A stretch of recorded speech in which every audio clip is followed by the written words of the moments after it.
Tuhan membuat kita itu punya anugerah yang besar dan hidup dalam kuasa yang besar. Kuasa untuk memerintah.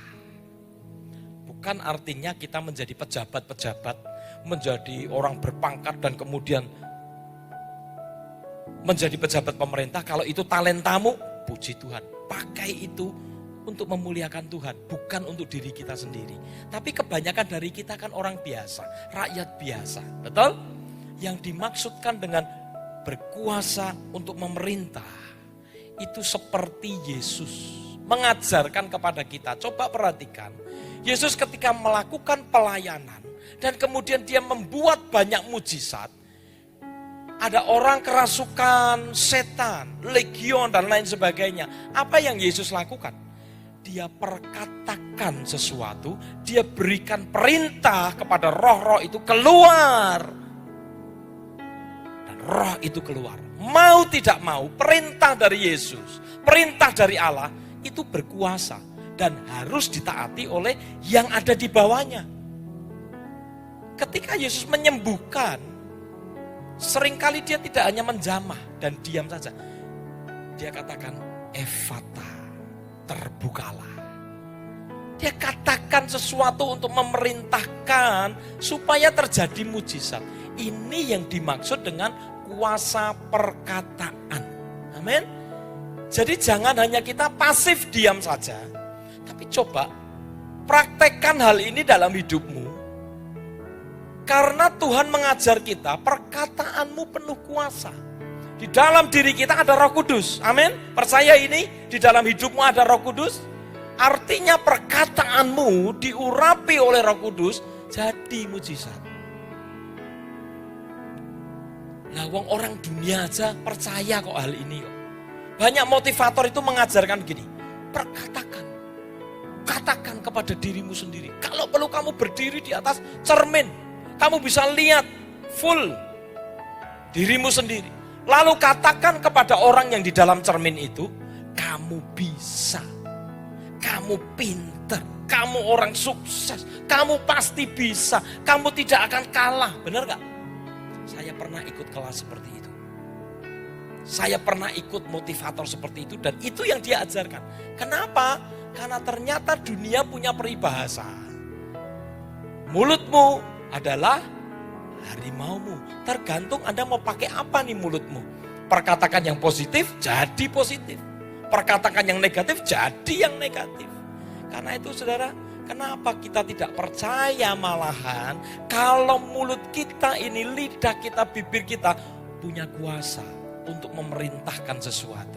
Memerintah itu kata dasarnya adalah perintah. Artinya untuk memerintah harus diperkatakan, tidak bisa telepati, ilmu kebatinan. Ngomong dong. Ya, saya pernah punya pengalaman unik begini.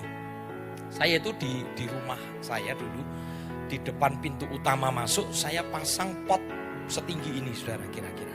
2 kanan kiri. Saya isi pohon bernama bambu air. Saya tahu itu bambunya, pohonnya tuh lencir-lencir, kecil-kecil, tinggi. Itu kalau mereka semua berdiri bersama-sama, wah indah sekali. Saya senang dengan itu. Saya rawat, saya airi terus. Nah satu hari, yang sebelah, kalau saya masuk ke sana, sebelah kiri ini kok nggak karu-karuan ya. Menguning, patah-patah, ambruk sana, ambruk sini, kok jelek ya. Lalu saya potongi, yang sudah kuning saya potongi, saya airi lagi, saya kasih pupuk. Saya pelihara deh. Kok tetap jelek ya? Kok ngeyel ya?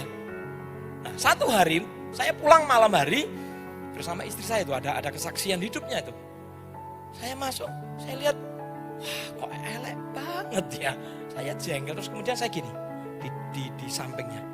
Kamu kenapa jelek banget ya? Elek kamu. Sebel aku sama kamu. Kenapa kamu jadi kuning kayak gini? Kenapa jadi ambruk-ambruk gini? Elek kamu. Itu saya betul-betul saya tamplai gitu. Tapi enggak terus brung, enggak. Cuma saya senggol-senggol, cuma karena saya lagi bete aja. Sebelah. Dah, masuk rumah. Besok paginya saya bangun, saya keluar, saya buka pintu. Astaga naga. Yang sebelah kiri semuanya ambruk. Padahal cuma saya senggol-senggol loh, enggak saya usasi, enggak loh. Saya cuma ngomel aja, ngomel-ngomeli dia. Itu ambruk semua, patah sana patah sini, enggak karu-karuan. Sementara yang kanan tetap berdiri, bagus. Saya kaget di situ, Tuhan seperti menyadarkan saya, hati-hati dengan mulutmu. Hati-hati dengan perkataanmu, Bu. Hati-hati. Hati-hati, Bu. Itu suamimu, Bu. Bukan musuhmu, Bu. Perkatakan yang baik. Pak, sayangi istrimu. Perkatakan yang baik, jangan dimarahi terus.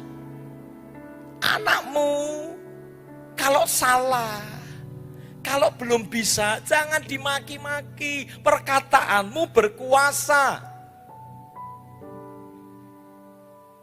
Bodoh memang. Kuandani ngeyel. Diajari gak bisa-bisa. Anaknya siapa tuh? Ya anakmu tuh. Wah sama nakal kok anak setan tenan. Lah bapak gendruwo. Ibu waduh serem sekali. Perkataan kita membentuk hidup seseorang loh. Bisa penuh kuasa loh. Amin. Hati-hati dengan perkataan kita karena anugerah membuat kuasa dengan perkataan kita. Yang ketiga, anugerah membuat hidup kita selalu penuh dengan kemurahan. Indah sekali yang ini. Esra 9 ayat 8 dan 9. Dan sekarang baru saja kami alami kasih karunia daripada Tuhan. Allah kami yang meninggalkan pada kami orang-orang yang terluput dan memberi kami tempat menetap di tempatnya yang kudus. Sehingga Allah kami membuat mata kami bercahaya. Ada harapan yang Tuhan munculkan. Dan memberi kami sedikit kelegaan di dalam perbudakan kami. Sekali lagi, di dalam perbudakan Tuhan berikan mata yang bercahaya. Tuhan berikan harapan, semangat lagi. Karena sungguh pun kami menjadi budak, tetapi di dalam perbudakan itu kami tidak ditinggalkan Allah kami. Ia membuat kami disayangi oleh raja-raja negeri Persia, sehingga kami mendapat kelegaan untuk membangun rumah Allah kami dan menegakkan kembali reruntuhannya. Dan diberi tembok pelindung di Yehuda dan di Yerusalem. Saudara, anugerah Tuhan, kasih karunia Tuhan, di samping membuat pembedaan, dia memberikan kemurahan. Kemurahan Tuhan itu artinya keberuntungan.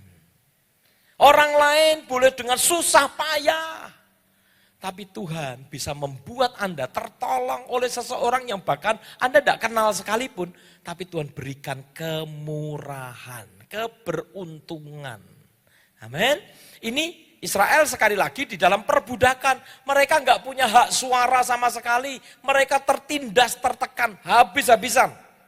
Tapi Tuhan tiba-tiba ngomong sama Raja Kores waktu itu. Raja Persia, ini berkuasa sekali. Dan Tuhan ngomong, kamu bantu Israel. Suruh mereka pulang ke Yerusalem supaya membangun rumah Allah. Enggak cuman begitu, kamu biayai semuanya, siapkan semuanya. Dan itu Tuhan bisa membuat sampai ditulis menjadi undang-undang. Luar biasa enggak? Budak siapa Israel? Enggak mungkin tertolong. Tapi Tuhan berkuasa mengubahkan keadaan. Israel menerima yang namanya kemurahan.